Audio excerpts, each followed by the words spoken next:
जय श्री कृष्णा। मेरा नाम है वर्षा चौहान और आप देख रहे हैं vision sparks the talk show. जैसा कि आप लोग जानते हैं कि हम यहाँ पर आपको उभरते हुए कलाकारों से मिलवाते हैं और इस कड़ी में हम आपको मिलवाने जा रहे हैं कथक की नृत्यांगनाओं से। तो आइए स्वागत करते हैं। सर्वप्रथम मैं आमंत्रित करती हूँ डॉक्टर नेहा कोकरे जी का। She is the professor in Performing Art Department in IPS.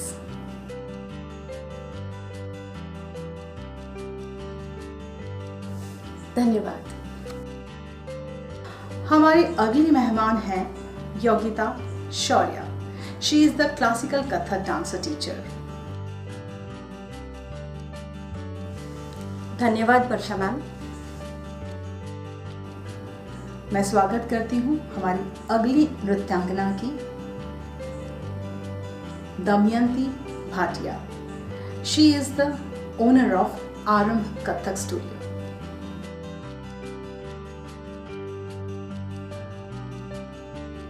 धन्यवाद वर्षा जी। हमारी अगली नृत्यांगना है Nivedita Pandya. She is the gold medalist in Kathak and worked in TV serial ये कहाँ आ गए हम। वर्षा चौहान जी को मेरा बहुत बहुत धन्यवाद। Now our next guest श्यामभवी Tiwari ji. She is the owner of Nritya Arpan studio. Please welcome.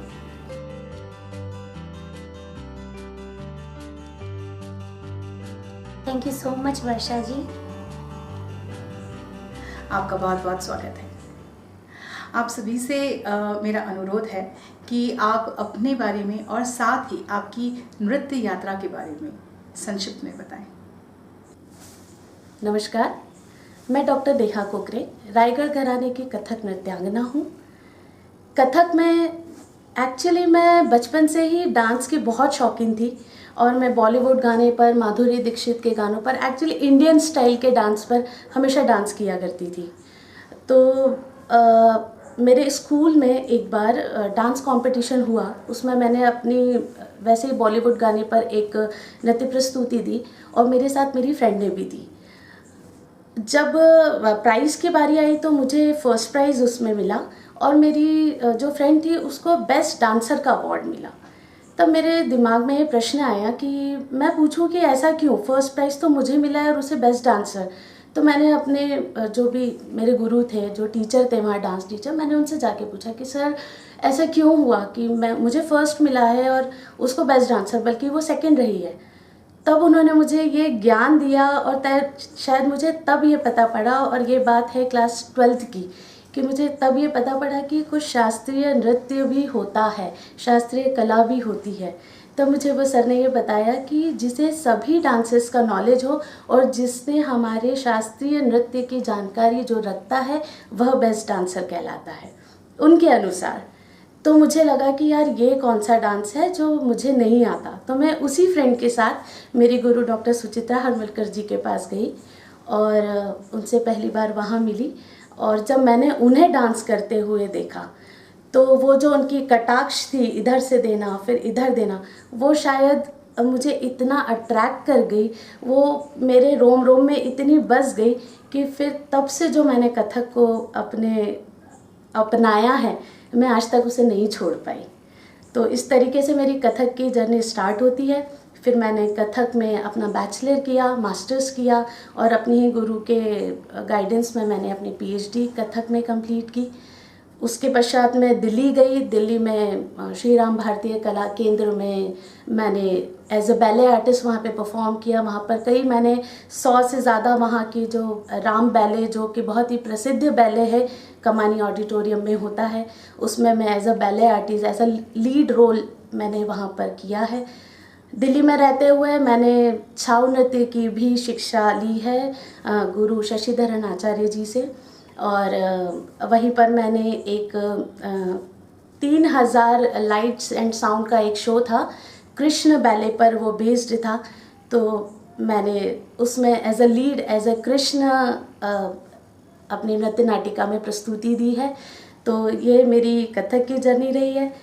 फिर वहाँ से मैं जब वापस इंदौर आई, अपने पारिवारिक जीवन में लगी, अपनी फैमिली को आगे बढ़ाते हुए मैंने अपनी कथक नृत्य की साधना भी रखी और उसे आगे बढ़ाया। और अभी मैं आईपीएस कॉलेज में एज ए प्रोफेसर स्टूडेंट्स को कथक सिखा रही हूँ। इसके पश्चात मैंने अनुष्ठान कला मंच का आयोजन किया है युवा कलाकारों के लिए, क्योंकि मेरा देखना है कि जो भी युवा कलाकार है वो डांस तो करते हैं, चूँकि उनको प्लेटफॉर्म नहीं मिलता, और वैसे बहुत जल्दी किसी को प्लेटफॉर्म नहीं मिलना चाहिए जब तक वो साधना नहीं करता। पर आज का जो रिक्वायरमेंट है कि मंच चाहिए सभी को, तो मैं छोटे कलाकारों के लिए उन्हीं के लेवल के हिसाब से हमने एक मंच का आयोजन किया है, अनुष्ठान कला मंच का। तो इसी तरीके से मैं कथक को आगे बढ़ाने की कोशिश कर रही हूँ, और आप सभी का आशीर्वाद, मेरे गुरु का आशीर्वाद अगर मेरे साथ रहा तो मैं ज़रूर कथक में कुछ अच्छा करना चाहूँगी, युवाओं के लिए कुछ करना चाहूँगी, कथक कलाकारों के लिए करना चाहूँगी। धन्यवाद। नमस्कार, मैं योगिता सरोया। सबसे पहले तो मैं अपने गुरु डॉक्टर सुचित्रा हरमलकर मैडम और मेरे पिताजी और मेरे बाबा जी, बड़े बाबा जी, उनका तहे दिल से धन्यवाद करना चाहती हूँ, क्योंकि आज मैं इस फील्ड में अगर हूँ तो सिर्फ उन्हीं के आशीर्वाद से हूँ। सबसे पहले तो जैसे सभी बच्चों का मन होता है बचपन से ही, जब वो संगीत को सुनता है तो उसके अंदर अपने स्वतः ही एक नृत्य करने की इच्छा प्रेरित होती है। तो वहीं से मेरे भी नृत्य की शुरुआत हुई है। मैं भी जब म्यूज़िक सुनती थी, ये तो मुझे बहुत शौक़ था, और मैं हर समारोह में, हर जो पहले तो क्या होता था, गणेश उत्सव जो हुआ करते थे, नवरात्रि जो हुआ करते थे, उनमें जब परफॉर्म करते थे हम लोग, तो वो बचपन से करते आई हूँ। तो उसके थ्रू मेरा डांस चलता रहा। लेकिन शास्त्रीय नृत्य के बारे में मेरा सीखने का ऐसा कुछ कभी मैंने सोचा नहीं कि मुझे इसको सीखना है या जो भी है। लेकिन क्या हुआ कि मेरे पिताजी हमेशा मुझे दूरदर्शन में डीडी भारती करके एक चैनल है, उस पर गुरुवार को एक प्रोग्राम आता था क्लासिकल डांसेस का, तो वो ज़रूर दिखाया करते हैं। मेरे पिताजी को बड़ा संगीत का शौक़ रहा है, और आज भी मेरे घर में गाने हमेशा ही बजते हैं, क्लासिकल गाने हो या भजन हो। तो उनका जो करने का संगीत से जो लगाव रहा है वो मुझ में कहीं ना कहीं आया है। तो संगीत सुनते सुनते मेरे अंदर वो प्रेरणा हुई। पर जब हम छोटे थे तब हमारे घर के आसपास ऐसा माहौल नहीं हुआ करता था, क्लासेस भी नहीं हुआ करती थी, व्हीकल की बड़ी प्रॉब्लम होती थी। तो मैंने कभी सोचा नहीं कि मैं क्लासिकल डांस कभी सीखूंगी। और मेरे पिताजी का हमेशा रहा है कि आपको इंजीनियर बनना है, तो रहता है पढ़ाई में, पहले पढ़ाई करो, उसके बाद जो करना है वो करो। तो मैंने 12th तक मैथ्स सब्जेक्ट रहा है मेरा। उसके बाद जब मैं बीएससी के लिए कॉलेज में एडमिशन लेने के गई थी, तब से मेरे नृत्य की शुरुआत हुई। तब का एक वाक़या है कि जैसे ही मैंने कॉलेज में एंटर किया, मैंने सामने देखा कि एक मैडम बैठे हैं और वहाँ से घुंघरू की आवाज़ आ रही है। तो वो घुंघरू की आवाज़ जैसे ही मेरे कानों में पड़ी तो मैं स्वतः ही उसके और उस हॉल की तरफ चल पड़ी। वहाँ जाकर देखा तो बहुत सारे बच्चे डांस कर रहे थे, और एक मैडम है जो सिखा रही हैं, क्लासिकल डांस सिखा रही थी। तो मेरे मन में इच्छा हुई कि ये कॉलेज है और कॉलेज में डांस चल रहा है, मतलब कि कैसे संभव है। तो जब मैं वहाँ गई तो मेरी जो सबसे पहली गुरु हैं डॉक्टर विजया खड़ीकर मैडम, तो उनसे मेरी मुलाकात हुई। उनसे मुझे क्लासिकल डांस सीखने की प्रेरणा मिली। सबसे पहला जो मेरा डांस के प्रति रुझान हुआ, उनको देख के मेरे अंतर मन में इच्छा हुई कि मैं भी इस डांस को सीखूं। तो मैंने बीएससी ना करते हुए मैंने बीए डांस में किया, और फिर वहाँ से मेरे क्लासिकल डांस की जर्नी शुरू हुई। उसके बाद मैंने एमए किया, वहाँ मुझे डॉक्टर सुचित्रा हरमलकर मैम मिले, उनसे भी मैंने सीखा। फिर उसके बाद मुझे ऐसा लगा कि इतना सीखना ही काफ़ी नहीं है, क्योंकि एक बहुत छोटा सा हिस्सा है कथक डांस का, नृत्य का। उसके बाद फिर मैंने डॉक्टर सुचित्रा हरमलकर मैम से पर्सनली सीखना शुरू किया, क्लासेस वहाँ ज्वाइन किया, और आज मुझे करीबन 12 साल हो गए हैं कि मैं उनके अंडर में सीख रही हूँ। और वहीं मुझे बच्चों को सिखाने का भी मौका मिला। मेरी गुरु ने मुझे बोला कि पहले तुम सिखाओ तो उससे तुम्हारे डांस में और निखार आएगा। तो आज भी मैं बच्चों को सिखाती हूँ, क्लासेस लेती हूँ। तो यहीं से मेरी जर्नी शुरू हुई। और सबसे पहला मेरा जो प्रोग्राम मैडम के साथ मैंने जो किया है वो भारत भवन में किया था 2011 में। वो मुझे आज भी याद है, वो मेरा पहला परफॉर्मेंस था।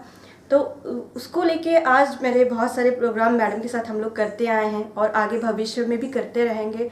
और इसी कला को गुरु शिष्य परंपरा के अंतर्गत मैं इस परंपरा का निर्वहन करते हुए आगे डांस को पूरी तरह से समर्पित होना चाहती हूँ और इसी में आगे सब करना चाहती हूँ। नमस्कार, मैं दमयंती भाटिया मिरदवाल आरंभ कथक स्टूडियो की डायरेक्टर हूँ और साथ ही साथ एक निजी स्कूल में डांस टीचर भी हूँ। मेरे कथक की शुरुआत कुछ इस प्रकार हुई है कि मैं कभी डांसर बनना नहीं चाहती थी, बट ये रहा कि मेरे मदर फादर सिंगर्स थे, अभी भी गाते हैं, फोक सिंगर्स हैं। और मेरे ब्रदर ने मुझे प्रेशर दिया था कि तुम सिंगिंग में ही आगे बढ़ो, तो मेरा बीए में मुझे सिंगिंग सब्जेक्ट मिला। उसके बाद में मेरी जो सिस्टर है, बड़ी सिस्टर है टीना भाटिया, वो बहुत ही अच्छी डांसर रही हैं और सुचित्रा मैम की बहुत अच्छी और सीनियर स्टूडेंट रह चुकी हैं। उन्हीं के थ्रू मुझे कथक में इन्वॉल्वमेंट ज़्यादा हुआ। उन्होंने मुझे सब्जेक्ट दिलवाया। बीए फाइनल ईयर तक मैंने सोचा कि ठीक है, चलेगा, कर लेते हैं, दीदी जो बता रही है उसको फॉलो करते हैं। बीए हुआ। बीए होने के बाद में मैंने एमए इंग्लिश लिटरेचर से करना चाहा, बट जब मैं फॉर्म के लिए फाइनल सबमिशन के लिए गई तो वहाँ पर सुचित्रा ताई बैठे हुए थे और उन्होंने मेरे फॉर्म पर इंग्लिश लिटरेचर पे कट करके रेड पेन से और उन्होंने लिखा था एमए इन कथक डांस। तो वो मेरे फॉर्म पे नहीं, वो मेरे किस्मत में लिख दिया था उन्होंने उस दिन। और तभी से मेरी कथक की जर्नी स्टार्ट हुई और ताई के साथ हमेशा सारे प्रोग्राम्स में मैं इन्वॉल्व रहती थी। अधिकतर मैंने शोज़ किए और स्टार्टिंग में मैं ताई के साथ एज ए मेकअप के लिए हेल्प के लिए जाती थी। जितने भी मेरे साथ में परफॉर्मर रहते थे उनको सेफ्टी पिन लगाना है या कुछ भी, उनका कुछ भी जो भी काम रहता था मैं करती थी। एक दिन ताई ने मुझे, हम लोग का रतलाम में शो था और आते आते ताई ने मुझसे पूछा, तुम्हारी बहन डांस करती है, तुम्हें करने का मन नहीं करता है? तो मैंने ताई को बोला, मैंने कहा नहीं ताई, मुझे बिल्कुल मन नहीं है इसे करने का।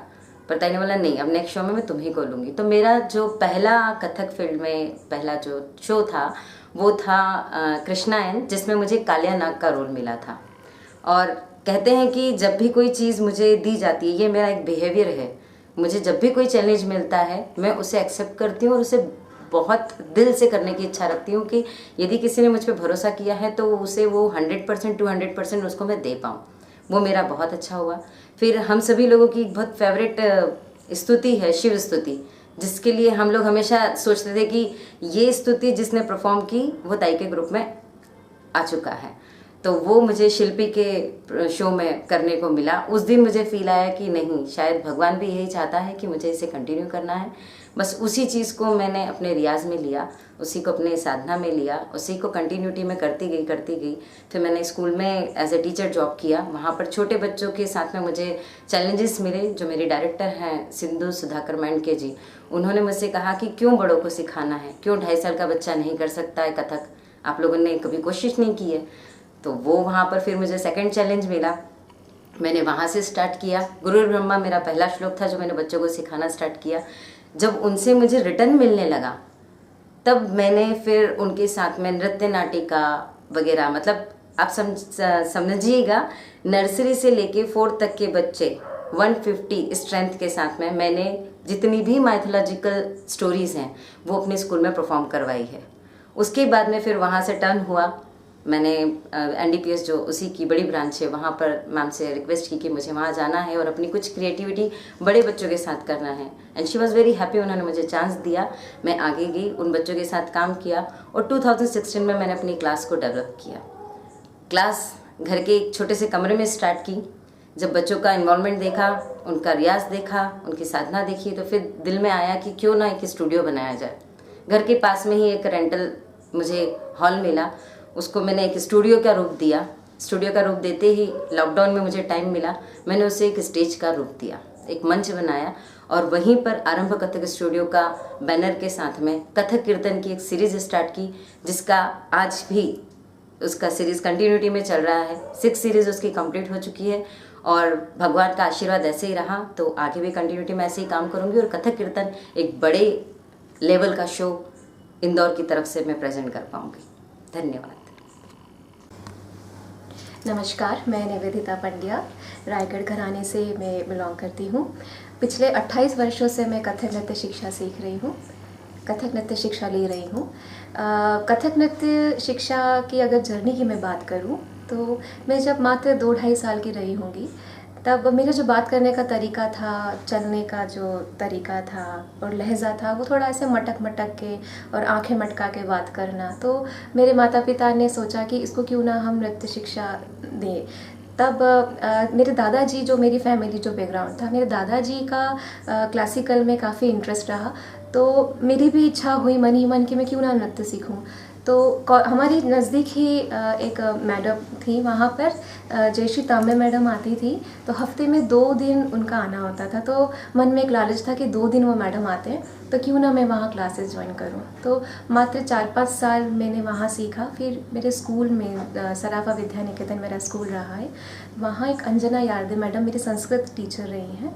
तो उन्होंने कहा कि मेरी रिलेटिव है डॉक्टर सुचित्रा हलमरकर, तो क्यों ना तुम उनके पास जाके शिक्षा ग्रहण करो।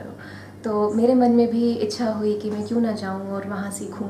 तो रिक्शे में एक मम्मी पापा मैडम और हम चारों गए। मैडम ने मेरा एक छोटा सा एक कवित्व कर देखा उन्होंने, और उन्होंने कहा कि इसको बिल्कुल मैं डांस सिखाऊंगी, इसको मेरे पास भेजो। तो तब से लेके अब तक 25 साल हो गए हैं मुझे उनके पास, और उन्हीं से मैं डांस सीख रही हूँ। साथ ही साथ छोटे मोटे जैसे जो कॉलोनी में फंक्शंस होते थे, जागरण होता था और फाग उत्सव होते थे, तो उसमें मेरा काफ़ी इन्वॉल्वमेंट रहा है। एक जो मेरा डांस में फोक टच आया है वो शायद कारण उसी का वही रहा कि मैं काफ़ी भजनों पे नृत्य करती थी। तो मेरे मन ही मन कृष्ण के प्रति जो भावनाएं रही हैं, बचपन से ही कृष्ण डिवोटी रही हूँ, तो मेरा डांस के माध्यम से बढ़ता गया। तो क्योंकि कृष्ण में कथक में कवित्व होते हैं, कथाएं होती हैं कुछ कुछ जो मैडम सिखाती हैं हमको, सुचित्रा मैडम, तो कहीं ना कहीं कृष्ण के भाव होते थे। तो मन ही मन ऐसा लगा कि बस इसी को करना है, इसको छोड़ना नहीं है। और मेरे माता पिता के पुण्य कर्मों से मुझे संतों के साथ रहने का काफ़ी मौका मिला। अवधेशानंद गिरी जी महाराज, परमानंद महाराज, अन्ना महाराज, सत्यमित्रानंद जी, इन सभी के समक्ष मेरे माता पिता के पुण्य कर्मों से उनके समक्ष मेरा नृत्य प्रस्तुतिकरण हुआ। तो उनने कहीं ना कहीं कहा कि बेटा नृत्य नहीं छोड़ना तुम। तो वो चीज़ें जो बचपन में कोई आपको कोई बड़ा बुजुर्ग बोलता है तो घर कर जाती है, तो कहीं ना कहीं मेरे कानों में वो चीज़ें गूंजती रही कि नहीं, मुझे नृत्य नहीं छोड़ना है, मुझे करते रहना है। तो वो मुझे हमेशा डांस करती थी तो कोई ना कोई मुझे राधा, कृष्ण या मीरा बोलता था, और जब मैं डांस नहीं करती थी तो मैं निवेदिता होती थी। तो मुझे लगता था कि मैं निवेदिता हूँ, पर मैं जब डांस करती हूँ तो मुझे राधा या मीरा या कृष्ण के नाम से बुला जाता था। तो कहीं ना कहीं लगता था बस अब इसको पकड़ के चलना है। तो धीरे धीरे वो प्रोग्रेस होती रही। फिर एक संस्था से जुड़ी। बचपन में मैं 10-12 साल तक हार्ट पेशेंट, हृदय रोगी बच्चों के लिए मैं चैरिटी शोज़ करती रही। तो पूरे इंडिया में जहाँ भी वो शोज़ होते थे, दिल्ली, चेन्नई, मुंबई, कोयम्बटूर, ऊटी, मेरे ख्याल से भारत के सभी प्रदेशों में, मैंने देशों में, सिटीज़ में मैंने परफॉर्मेंस दिया, चैरिटी शोज़ दिए। फिर धीरे धीरे मैं कथक में आती रही और कथक को पकड़े रखा। और आज भी जो मेरे सपने थे, मेरे जो ड्रीम्स थे, वो धीरे धीरे पूरे होते गए। मैंने आज संस्कृति विभाग, संस्कृति मंच संचालनालय द्वारा एक एकल नृत्य प्रस्तुतिकरण शुरू किया है। तो गुरु के आशीर्वाद से मैंने अलाउद्दीन संगीत समारोह से जो विष्णुनारायण भातखंडे संगीत समारोह में नृत्य प्रस्तुति दी, उत्तराधिकार में प्रस्तुति दी, विरासत फेस्टिवल 2019 में कोविड के पहले मैंने प्रस्तुति दी, और भी बहुत सारे मंच गमक में मैंने अपना एकल प्रस्तुतिकरण दिया।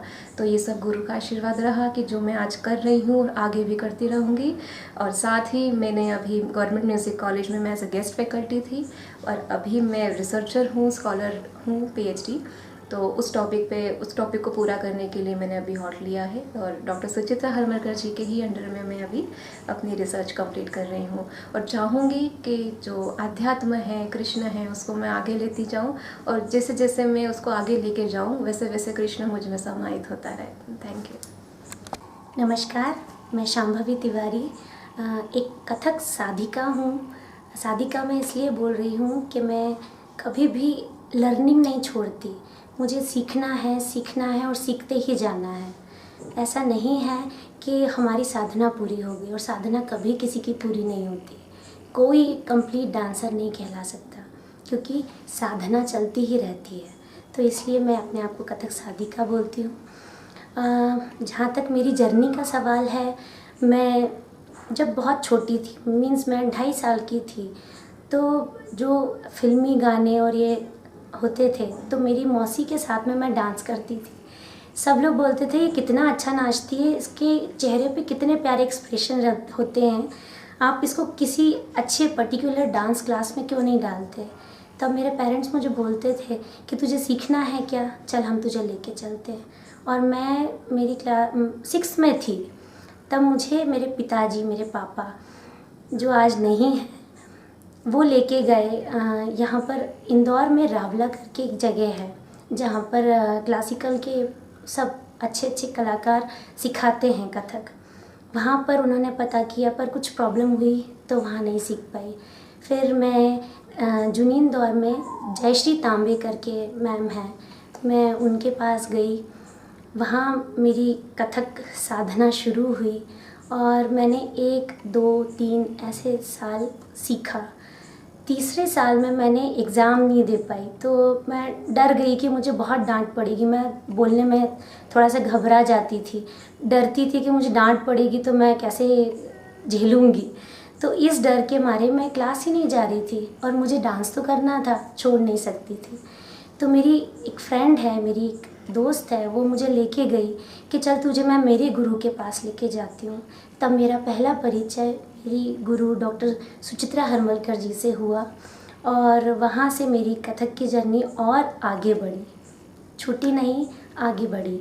और फिर मैंने उनके अंडर में बहुत सीखा, उनसे जितना मुझे लगता था कि अभी और सीखना है। अभी भी मेरी क्या बोलते हैं ना, साधना कम नहीं होती, मेरी इच्छाएं कम नहीं होती, मैं चाहती हूँ कि मैं और सीखूँ।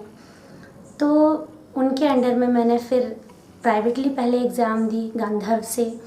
फिर जब मेरा डिप्लोमा कंप्लीट हुआ तब मैंने बीएससी कंप्यूटर साइंस से किया था। तो ताई ने मुझे बोला कि ऐसा कर, विशारद तो कर लिया है तो एमए भी कर सकती है कथक में। फिर मैंने एमए किया कथक में। उसके बाद एमए करने के बाद भी मुझे ऐसा लगा कि अभी और सीखना है, अभी ख़त्म नहीं हुआ है। सीखती रही, ताई के अंडर में ही रही। फिर शादी हो गई, जो कि हर इंसान की हिस्ट्री में होता ही है। तो शादी के बाद मेरे घर में, मेरे ससुराल में ये कल्चर नहीं था कि कोई कथक डांसर या कोई डांसर होता। तो मुझे से यही क्वेश्चन होता था कि आपकी उपलब्धि क्या है, क्या चीज़ है, ये नहीं होना चाहिए, क्यों कर रहे हो डांस। पर मैं नहीं छोड़ सकती थी। उसके बाद थोड़ा सा ब्रेक लगा, फिर मेरा बेटा हुआ। उसके साथ मैंने इन लोगों को, मैंने सभी को कन्विंस किया, घर वालों को, कि प्लीज़ मुझे कथक करने दिया जाए। और फिर धीरे धीरे मेरे हस्बैंड, मेरे जो सपोर्टिव कहते हैं आपको, उन्होंने मुझे आगे बढ़ाने की कोशिश की। उन्होंने मेरी क्लास खुलवाई और वहाँ से मैंने अपनी फिर से एक बार कथक की जर्नी शुरू की। कथक सिखाने में मुझे बहुत मज़ा आता था। भले ही एक स्टूडेंट था पर मैं 1 घंटा कंटिन्यू प्रैक्टिस करवाती थी कि बेटा सीखो, ये है कथक, कथक में इतनी साधना करनी पड़ती है। धीरे धीरे वहाँ पर भी स्टूडेंट बढ़ने लगे और फिर मैंने स्कूल में भी ज्वाइन किया कि जिससे मेरी और थोड़ी इम्प्रूवमेंट हो, क्योंकि सिखाने से भी इम्प्रूवमेंट होता है। सीखना तो है ही, सिखाने से भी आपका भी इम्प्रूवमेंट होता है और बच्चों को भी आता है। तो वहाँ से मेरी जर्नी और बढ़ गई और अब मैं नृत्यार्पण कला केंद्र, नृत्यार्पण स्टूडियो ऑफ डांस की डायरेक्टर हूँ और अब मैं बच्चों को कथक की और आगे शिक्षा दे रही हूँ। नमस्कार। जैसा कि अभी आपने इन नृत्यांगनाओं की नृत्य यात्रा को सुना, मैं आप सभी से ये जानना चाहूँगी कि जो हमारी भारतीय संस्कृति है, तो नृत्य उसमें क्या योगदान रख रहा है आज वर्तमान स्थिति में। तो सबसे पहले डॉक्टर नेहा, मैं आपसे जानना चाहूँगी कि क्या योगदान दे रही है ये भारतीय संस्कृति हमारी। देखिए, मुझे ये लगता है कि भारतीय संस्कृति को बनाए रखने में आज के समय में सबसे बड़ा योगदान कला जगत का ही है, क्योंकि हमारे रहन सहन, हमारा वेशभूषा सभी अभी हम लोगों ने पाश्चात्य को अपना लिया है, पर चूंकि हमारा जो शास्त्रीय कला है, हमारा जो नृत्य है, उसी ने इस संस्कृति को बनाए रखा है। आज पूरे विश्व में हमारी नृत्य कला एक अलग तरीके से प्रेजेंट होती है, और अगर वो खड़ी है तो वो बिल्कुल आपको क्लियरली रिप्रेजेंट करती है कि ये भारत है और ये हमारी संस्कृति है। मतलब वेशभूषा के साथ साथ में हमारा नृत्य कला जो हमारी संस्कृति, हमारे संस्कार, हमारी सभ्यता को दिखाता है। तो मुझे लगता है कि नृत्य कला और हमारी सारी कलाओं ने ही संस्कृति को बनाए रखा है और बहुत बड़ा योगदान है उसका इसमें। शांभवी जी, आप बताएं कि आपके अनुसार क्या योगदान का अनुभव है? नृत्य कला जो होती है वो भावनाओं की अभिव्यक्ति करती है। बिल्कुल सही। और जो हमारी पौराणिक कथाएं हैं वो अगर हम दर्शाना चाहें तो नृत्य के माध्यम से हम दर्शाते हैं। जैसे कि हम सभी डांसर हैं तो हम नृत्य के माध्यम से अपनी पौराणिक कथाओं को दर्शाते हैं, और हमारी भारतीय संस्कृति, हमारा जो कल्चर है वो उसके थ्रू हम अच्छे से डिपिक्ट कर सकते हैं। तो नृत्य कला बहुत ही महत्वपूर्ण है। नृत्य एक महत्वपूर्ण योगदान है हमारी भारतीय संस्कृति को बनाए रखने। इवन आज जितने भी छोटे बच्चे हैं, जैसे हम लोग हमारे डांस फॉर्म के अंतर्गत गुरु ब्रह्मा, जितने भी श्लोक है, वक्रतुंड महाकाय है, शांताकारम है, तो बच्चों को हम ऐसे नहीं सिखा पाते हैं। आप कितनी भी कोशिश करो बच्चे नहीं करते। इंग्लिश गानों के लिए कोरियन सॉन्ग जो अभी BTS वगैरह हम लोग खुद देख रहे हैं। हाँ। मेरी बेटी खुद बहुत ज्यादा शौकीन है उन चीजों की, बट अब जब उनका रुख हम बदलते हैं, जब इन्हीं चीजों को डांस के थ्रू में सिखाते हैं तो उन्हें एक इंटरेस्ट डेवलप होता है कि अच्छा इसका मतलब ये होता है, इसको इस तरह से किया जाता है। लाइक राम स्तुति आप ले लीजिए, श्री रामचंद्र कपाले भजन, तो जब वो उसको देखते हैं कि इसमें किस तरह से मूवमेंट्स हो रहे हैं, कैसी हस्तमुद्राएं ली जा रही है, तो अपने आप बच्चा जो है वो अपनी संस्कृति को अडॉप्ट करने लगता है। एक छवि बना लेते हैं कि राम भगवान ऐसे होते हैं, अच्छा सीता ऐसी, सभ्यता सीखते हैं वो, बिल्कुल, कि हमारे राम भगवान यो नहीं है, हमारे राम भगवान सभ्य और पुरुषोत्तम राम। तो इस तरीके से वो संस्कृति को सीखते हैं, हमारी सभ्यता। इसी तरह से मैं कहना चाहूँगी कि लोक नृत्य जो होते हैं हमारे, तो वो भी कहीं ना कहीं जैसे हर राज्य का अपना अपना एक पहनावा होता है, नृत्य होता है, नृत्य शैली जो वो वहाँ के लोगों में डेवलप होती है, वो भी देखकर भारतीय संस्कृति हमें दिखाई देती है। मतलब अगर हमने इसको देख लिया, मान लो अपने ड्रेसअप में गरबा जो गुजरात का है, तो जब आप उस ड्रेसअप में या डांस करते हुए देखते हैं तो आपको तुरंत ये पता लग जाता है कि हाँ ये वहाँ की जो संस्कृति है, वहाँ का परिधान है, उसके थ्रू आप मतलब बताने की जरूरत नहीं पड़ती, वो भारतीय संस्कृति को रिप्रेजेंट करता है। और ये जो खासियत है सिर्फ भारत में ही मिलती है, ये और कहीं नहीं मिलेगी। कला है वो मंदिरों से निकली। जिस राज्य में जाओगे उसका अलग पहनावा है, उसका अलग नृत्य है, तो उसका जो एक पहनावे के थ्रू जो दिखाई देता है वो हमारी संस्कृति है। और ये हमारे नृत्य कला का योगदान। वो माटी से जुड़े लोग हैं, वो उसमें माटी की महक मतलब जो दिखाई देती है वो। और ये जो डांस फॉर्म है, कोई भी हो, चाहे क्लासिकल कथक हो, भरतनाट्यम हो, ओडिसी हो या शास्त्रीय संगीत हो, ये सभी मंदिरों से निकला है। हम आज देख रहे हैं कि मुगल शासक भी आए, कई युग बदले, कई सभ्यताएं आई, लेकिन फिर भी पौराणिक कथाओं को वो कला से नहीं निकाल पाए। तो उसका प्रभुत्व इतना है कला में कि वो आज कितनी भी जनरेशन आए लेकिन पौराणिक कथाओं को वो कला से नहीं निकाल पाए। बिल्कुल सही। तो और जितनी और हमारा ये फर्ज बनता है, हमारा नृत्य, जितने भी नृत्य कला प्रेमी हैं उन सभी का फर्ज बनता है कि उन कथाओं को, उन पौराणिक चीज़ों को लेकर आगे की जनरेशन को सिखाया जाए, उनके अनछुए पहलुओं को लेकर उसमें नृत्य नाटिकाओं के माध्यम से कुछ नया इनोवेशन कर सके, तो वो एक आने वाली जनरेशन के लिए योगदान हो। तो क्या हमें से ऐसा कुछ इनोवेटिव वर्क हमने किसी ने शुरू किया है? आप में से किसी? मैंने अभी हाल फिलहाल में किया है, रामनवमी अभी गई है और तभी हम लोगों ने रामायण प्रसिद्ध किया, जिसमें 9 साल से लेके तो 39 साल तक की स्टूडेंट्स मेरी थी, और हम लोगों ने सभी ने मिलकर कंप्लीट पूरा एक रामायण, राम जन्म से लेके तो जब राम अयोध्या लौट आते हैं, पूरा प्रसंग हम लोगों ने दिखा है, वो भी 1.5 आवर में। क्या बात है। हाँ, और वो इतना खूबसूरत, मतलब सच बताऊं तो मैं खुद उसमें राम बनी थी, तो जब राम वनवास जाते हैं और अपनी प्रजा को आशीर्वाद देते हुए वहां से निकलते हैं, तो उस टाइम पे मतलब सीरियसली ये वाला फील आया कि मुझ में राम आ चुके हैं। तो वो जो फील रहता है, और जब ऑडियंस को आपको रिटर्न देती है उसको देख के, और जब राम का वनवास जाना हो रहा था तो ऑडियंस में जितने भी लोग वहां बैठे हुए थे सबकी आंखों में आंसू थे, और जो बच्चे मतलब बच्चे ही इस चीज को प्रेजेंट कर रहे थे। वही चीज़ें जो मैंने आपको बताई थी कि कोई भी हम डांस, कोई भी पात्र हम अगर करते हैं तो जब तक ईश्वर से कनेक्ट नहीं होते बिल्कुल तब सही, तक बिल्कुल सही बात हम है। ऑडियंस को दे ही नहीं सकते। ऐसा बोलते हैं ना, रोंगटे आ गए किसी हाँ। को जब तक हम देखकर। कनेक्ट नहीं होंगे, तो जब वो तक तभी हमारे आ audience पाते हैं connect जब हम उससे कनेक्ट होते हैं, ईश्वर से निवेदिता, connect यही होते हैं। चीज उस दिन हुई हम लोग के यही साथ चीज़ वही में मैंने कि बताया है। 37 जितने भी थे, वानर से लेकर तो राम रावण तक, सारी ही एक तो लड़कियां ही थी, सारे फीमेल्स थे, एक भी उसमें मेल पर्सन नहीं था, सारी गर्ल्स थी। और उस दिन सब में वो सारे कैरेक्टर उतर चुके थे। तो वो जब था वो मेले में, बट वो मेले का फील ही नहीं आया हम लोग को। हम लोग को ऐसा लगा कि हम उस युग अयोध्या में में पहुंच गए। हैं और अयोध्या में जाके ही अपने राम को हम प्रेजेंट कर रहे हैं कैसा सबके अनुभव सामने। रहा आपका? अब वो ऐसा रहा कि ना मेरे आंसू रुके हैं, ना मेरे बच्चों के आंसू रुके हैं, ना हमारे ऑडियंस के आंसू रुके हैं। क्या बात। और सब लोगों ने खड़े होके दोनों हाथ ऊपर करके जब जय श्री राम के नारे लगाए, तो वो जो एक बोलते ना सिद्धि प्राप्त करना, जो हमारे नाट्य शास्त्र के 11 मूल तत्व कहते हैं उन्हें, उसमें सबसे लास्ट होता है सिद्धि। सिद्धि का मतलब होता है कि आपका ऐसा परफॉर्मेंस जिसमें आप खुद अपने आंसू को ना रोक पाओ, और जिसमें आपके जो दर्शक हैं वो भी उस चीज को फील करने लग जाए, और वो अपने आप खड़े होके आपके साथ पूरी तरह समर्पित हो जाए, तब वो मिलती है सिद्धि। और ये वाला अनुभव मेरा भी रहा है मैडम। जब मैं बहुत छोटी थी, नवरात्रि में जैसा मेरा नृत्य की जो यात्रा शुरू हुई, तो मैं छोटी जागरण में डांस करती थी। तो पूरी रात वहाँ पर बुलाया जाता था मुझे।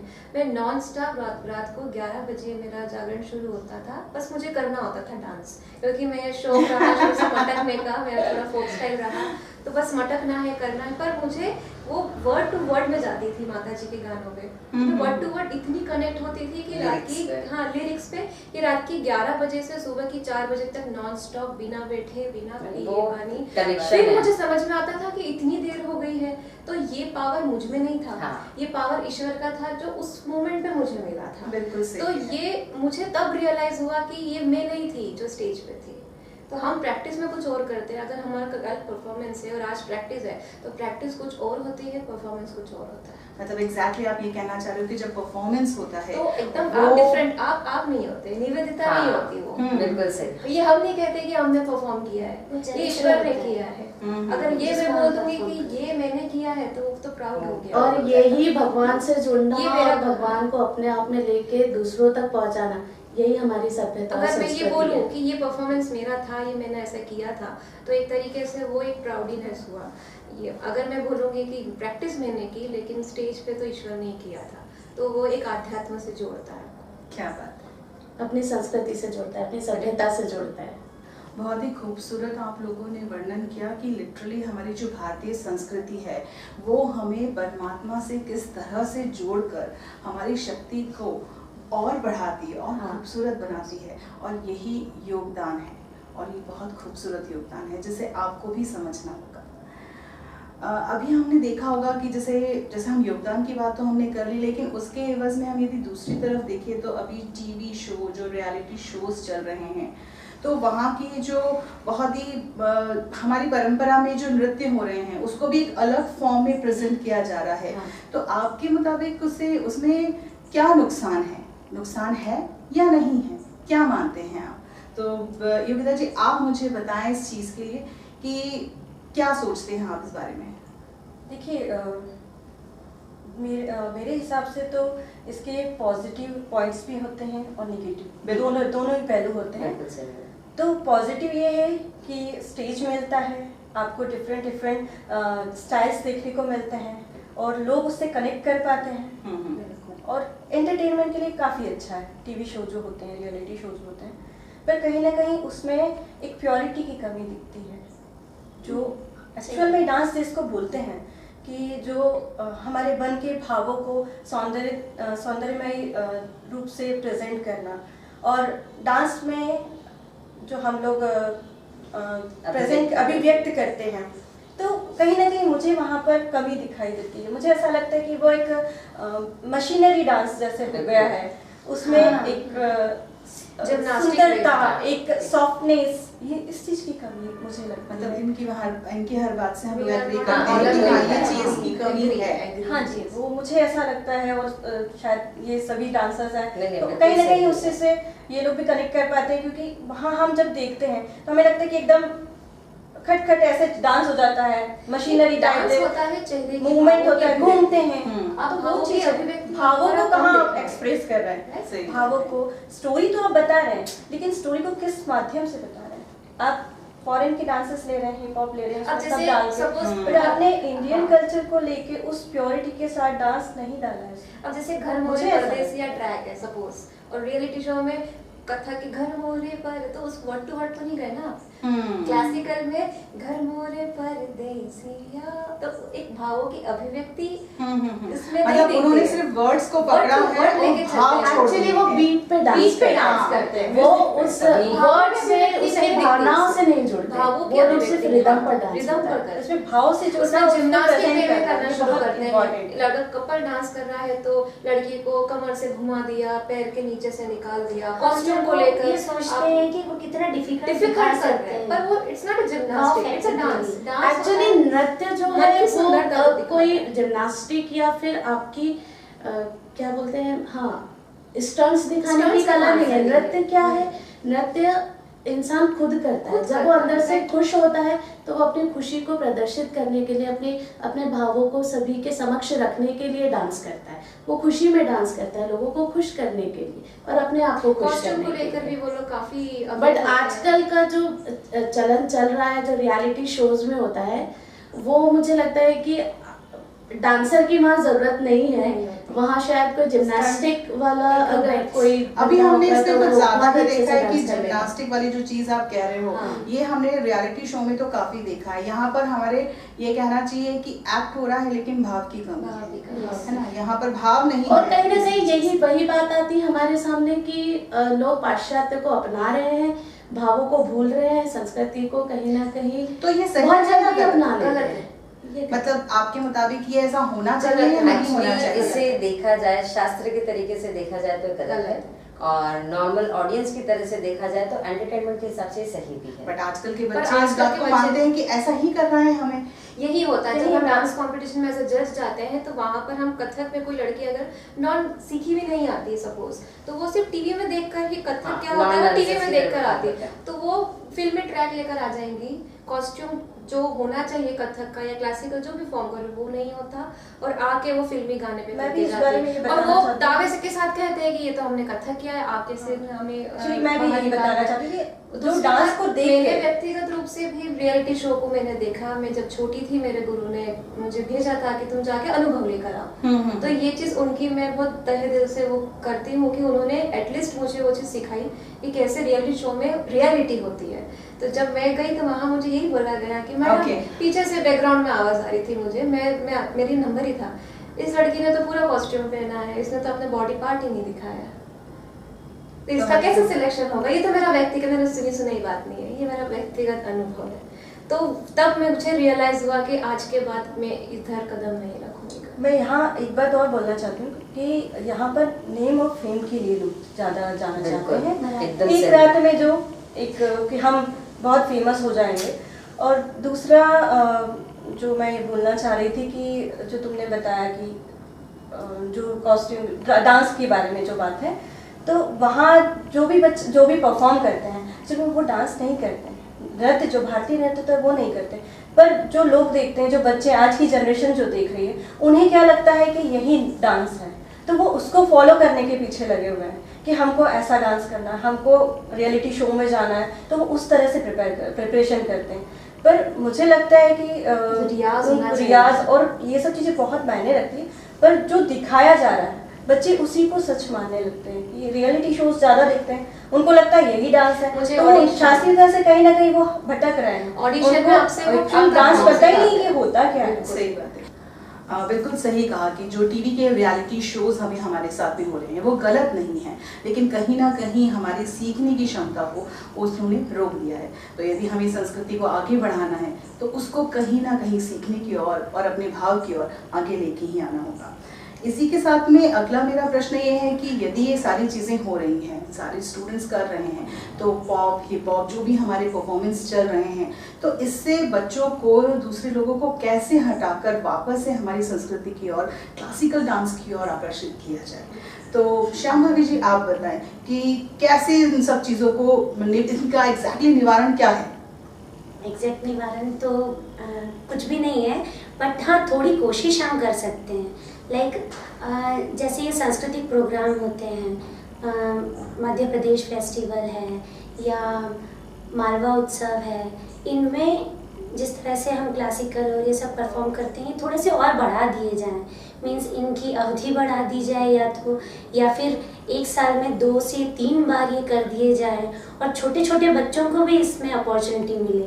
बड़े बच्चे तो सभी करते हैं, मीन्स यंगस्टर तो सभी करते हैं, पर छोटे बच्चों को अगर इन चीज़ों में अपॉर्चुनिटी मिलेगी तो मेरे ख्याल से और थोड़ा वो अपने आप में कोशिश करेंगे कि नहीं हमें भी ये करना है।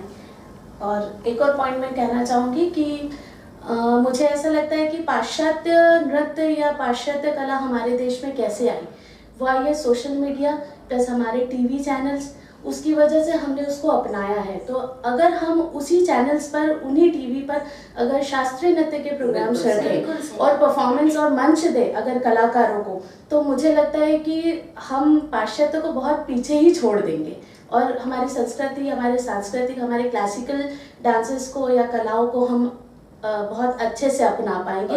बच्चे भी जो है उससे सीखेंगे कि एक्चुअल डांस ये है, एक्चुअली हमारी भारतीय संस्कृति का डांस ये है, वो वहाँ से देखेंगे और सीखेंगे। तो सबसे अच्छा माध्यम जो है वो मुझे सोशल मीडिया और प्लस टीवी पे जो रियलिटी शोज हो रहे हैं उसमें क्लासिकल डांस को एक अच्छी जगह मिलना चाहिए। नेहा, तुम्हारी बात से एक चीज मुझे याद आई। हमारे बचपन में हम टीवी पे क्या देखते थे? Boogie woogie.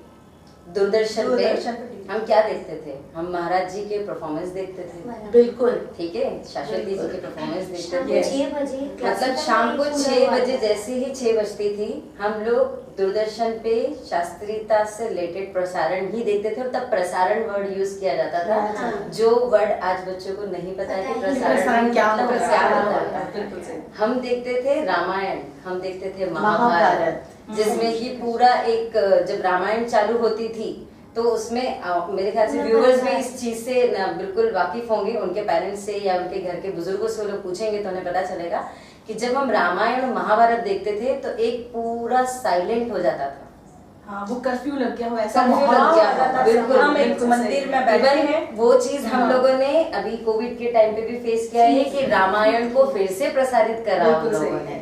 उसका कारण ही यही था कि कहीं ना कहीं इस पाश्चात्य चीजों की वजह से जो हमारी संस्कृति पीछे जा रही थी, उसको उन्होंने कोविड में भी उस चीज को वापस से लाने की कोशिश की और सभी लोगों और शायद वो एक सही समय था जब हाँ, सब लोग उसकी तरफ टीवी की तरह आकर्षित है। तो मैं यही कहना चाहती हूँ कि टीवी बहुत अच्छा माध्यम है हमारी कला को बढ़ाने के लिए, और वहाँ पर एक इसके लिए एक अच्छा मंच होना चाहिए। बिल्कुल सही है। मतलब इस तरह की गतिविधियाँ, हाँ, हमारी संस्कृति की गतिविधियाँ ज्यादा होनी चाहिए मीडिया पर भी। और जैसा कि आपने उत्सवों की बात करी, तो वो उत्सव भी मात्राओं में जो अभी कम है उन्हें और बढ़ा देना चाहिए। बिल्कुल सही कहा। और हमारी गवर्नमेंट को देना चाहिए, हमारी गवर्नमेंट को इसके लिए काम करना, यंगस्टर्स को मौका देना चाहिए, क्योंकि यंगस्टर्स अभी जितना क्रिएटिव वर्क करके दिखा रहे हैं अपनी कला से जुड़ के, वो बहुत जरूरी है सभी के सामने आना, तब जाके बच्चों को, क्योंकि क्या होता है बच्चों को प्लेटफॉर्म नहीं मिलता है तो वो क्यों इस तरफ जाए। एक शब्द में ये बोलेंगे कि युवा ही देश का भविष्य। बिल्कुल सही बात है। तो युवा को मंच मिलना बहुत जरूरी है। दमयंती जी, आने वाले भविष्य में आप नृत्य को कहाँ देखती हैं? आने वाले भविष्य में मैं सबके लिए बोलूँगी कि हम नृत्य को कहाँ देखते हैं, है ना? तो उसका आंसर मेरे ख्याल से सभी सहमत होंगे, क्योंकि हम सभी इस फील्ड में कार्यरत हैं, कंटिन्यूटी में वर्क कर रहे हैं। सभी लोग टीचर्स भी हैं, खुद परफॉर्मर भी हैं। तो आने वाले भविष्य में इसका जो भविष्य है उज्जवल है, बहुत उज्जवल है। क्योंकि जैसे मैं स्कूल में एज ए डांस टीचर पढ़ाती हूँ, तो मेरे पास में 3.5 ईयर्स से लेके तो 18 ईयर्स तक के बच्चे आते हैं। सेम शांभवी दीदी के साथ में है, नेहा कॉलेज में है, निवेदिता ने भी कॉलेज में पढ़ाया हुआ है और अभी पीएचडी कर रही हैं, योगिता खुद पीएचडी कर रही है। तो ये भविष्य ही तो है। नहीं, मतलब ये आप लोगों का भविष्य है। हाँ, लेकिन तो यदि हम ही मैं लोग समाज की बात कर रही हूँ, तो आपकी नज़र में वो चीज़ आप कहाँ देखते हैं, कहाँ स्टैंड ले रही है वो चीज़ आपके माध्यम से? आपके माध्यम से जो आपने बताया वो है, लेकिन उसके साथ साथ में अभी जो सिनेरियो चल रहा है, जो भी हमने भी इतनी सारी बातें करी हैं, तो उसका जो हमारा एक निष्कर्ष निकलना चाहिए, तो उसके माध्यम से मैं ये जानना चाह रही हूँ कि भविष्य क्या होगा, कितना उज्जवल होगा, वो तो आपके माध्यम से होना ही है। हाँ। और वो होके ही रहेगा, उसे कोई रोक ही नहीं सकता है ना। तो ये हमारे व्यूअर्स को आप थोड़ा संदेश दें कि इसके लिए और क्या नई चीजें होनी चाहिए। इसके लिए संदेश जो है वो खासतौर से पेरेंट्स के लिए है, जो कि अपने बच्चों को संस्कृति के बारे में समझाएं, बताएं, क्योंकि उनके लिए जैसे कहते हैं कि स्कूलिंग बहुत ज़रूरी है, वैसे ही अपनी संस्कृति भी बहुत ज़रूरी है। उन्हें हमारे जो वेद पुराण जितने भी हैं वो चीज़ें बताएं, उन्हें हनुमान चालीसा पढ़ना सिखाएं, बिल्कुल सही। उन्हें सारे श्लोक याद करवाएं। क्यों नहीं करवा सकते? बच्चे कितना टाइम मोबाइल पे बिताते हैं। जो हमारा धर्म है, धर्म के प्रति धर्म के प्रति उन्हें जागरूक करें। और क्योंकि पूरा दिन वो मोबाइल में रहते हैं, मोबाइल यदि वो देख भी रहे हैं तो उन्हें कुछ ऐसी चीजों की, मतलब सही शब्दों में कहूँ तो लत लगाएं जो हमारे संस्कृति से जुड़ी हुई हैं। जैसे कि फिर बात वही आ जाती है रामायण और महाभारत की, धर्म ग्रंथ जो हैं हमारे, उनसे रिलेटेड बहुत सारी चीजें हैं, कृष्ण से रिलेटेड बहुत सारी चीजें हैं। फिर नृत्य नाटिकाएं हैं, और वो सबसे एक अच्छा जरिया है डांस। नृत्य से रिलेटेड यदि उनको सब चीजें दिखाना शुरू करेंगे तो वो उन चीजों को ऑब्जर्व करना स्टार्ट करेंगे। और आजकल सारे स्कूल्स में क्लासिकल डांस रहता ही है। इवन सीबीएसई के 11th-12th में भी, आपको पता होगा या नहीं, 11th-12th में भी कथक आ चुका है, भरतनाट्यम, ओडिसी मतलब शास्त्रीय नृत्य आ चुका है।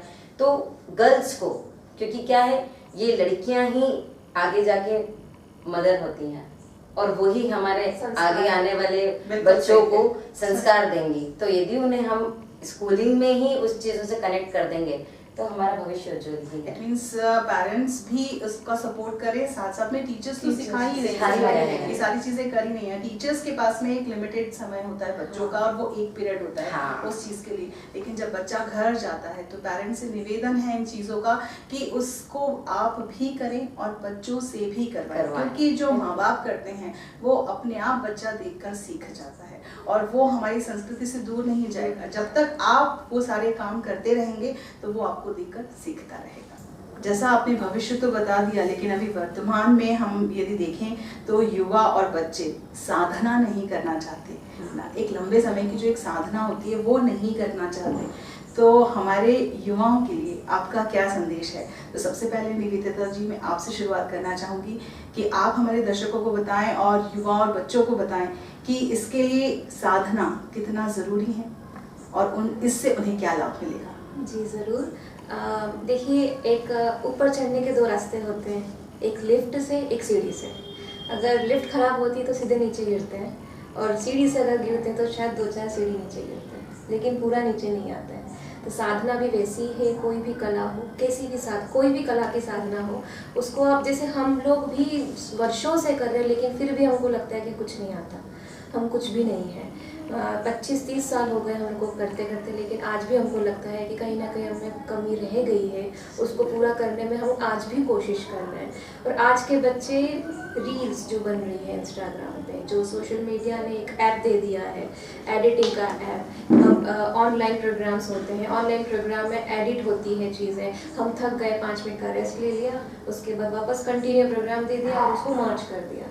लाइव शोज खत्म हो गए जो स्टेज पे हुआ करते थे, तो उससे मालूम पड़ता था कि इस बच्ची में साधना कितनी है। 1.5 घंटे का अगर आपको प्रोग्राम देना है तो ऑन द स्पॉट 1.5 घंटा कंटिन्यू स्टेज पे कर सकता है या नहीं। ऑनलाइन प्रोग्राम्स में एडिट हो जाता है, आप आराम कर लेते हैं, रेस्ट कर लेते हैं, 10 मिनट 5 मिनट की रील बन गई, सोशल फेमस होना है बस।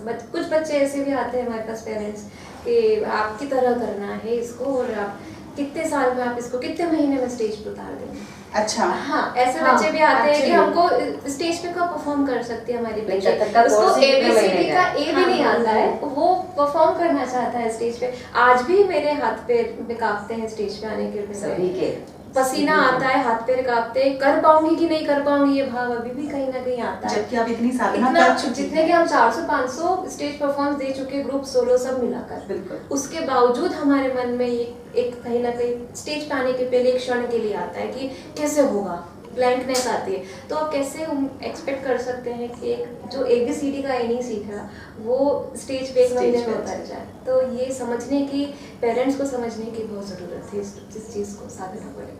बिल्कुल सही। साधना से ही बात ईश्वर सही है, साधना से ही ईश्वर प्राप्ति हो सकती है। कोई भी कला, साधना से ही ईश्वर मिलेंगे। बिल्कुल। और एक और युवा के लिए कहना चाहूंगी कि अगर आप सिर्फ 4 दिन की प्रसिद्धि चाहते हैं अगर अपने जीवन में, तो आप कोई भी YouTube से उठाइए, डांस कीजिए और आप प्रसिद्ध हो जाएंगे। पर आप एक प्रसिद्धि को बरकरार रख सकते हैं अपनी उम्र भर, तो उसके लिए आपको साधना तो करनी करनी पड़ेगी। ही पड़ेगी, बिल्कुल सही। बिल्कुल सही। बिना साधना के आप आजीवन अपनी प्रसिद्धि नहीं बचाए रख सकते, और ये साधना जो वर्ड है ये कभी ना खत्म होने वाला है, कभी ना करें। क्योंकि जहाँ आपने सोचा कि हाँ मैंने सीख लिया, मेरा हो गया, अब मैं स्टेज परफॉर्मर बन चुकी हूँ, या ऐसा जो भी डांसर ऐसा सोचते हैं, तो उनका भविष्य वही उन्होंने खत्म कर लिया है। ऐसे बच्चे भी आते हैं कि 2 या 3 साल सीखे होते हैं और बच्चे बोलते हैं हमको तो कथक आता है। मीन्स वो ये जानते ही नहीं है कि कथक ओरिजिनली क्या है, उसके लिए कितने सालों की रियाज, कितने सालों की साधना लगती है। हम खुद अभी तक साधक हैं, तो कैसे हम कह सकते हैं कि हमें आता है। ईश्वर को प्राप्त करने का साधन, साधन वो है कला, वो है साधना। आजकल का युवा क्या मल्टीटास्किंग हो गया है, उसको एक साथ कई काम करने हैं, तुरंत तो चाहिए, एक ही चीज तुरंत। पे कंसंट्रेट नहीं कर सकता, उसमें धैर्य की कमी है वो, और जल्दी जल्दी सीखना है, वो ये नहीं समझ पाता है कि एक चीज को समझने में, उसको करने में कितना समय लगेगा। और ये तो नृत्य कला जो ईश्वर की आराधना है, तपस्या है जिसे बोलते हैं, साधना करते करते हम तपस्या के उस लेवल पे जाते हैं। तो वो आप सोचिए कि 1 साल में, 2 साल में बिल्कुल नहीं हो सकती। जैसे अगर आप महाराज जी का लें तो उन्होंने सिर्फ 5 साल तक ताथे थीतक की प्रैक्टिस की। तो इतना पैशंस आज के युवा में नहीं है, आज के बच्चों में, इवन पेरेंट्स में भी नहीं। बच्चों में नहीं, पेरेंट्स आज नहीं से है। यही कहते हैं कि हमारा बच्चा कब स्टेज पे जाएगा, तब कैसे कर, आप तो बस करवा दीजिए।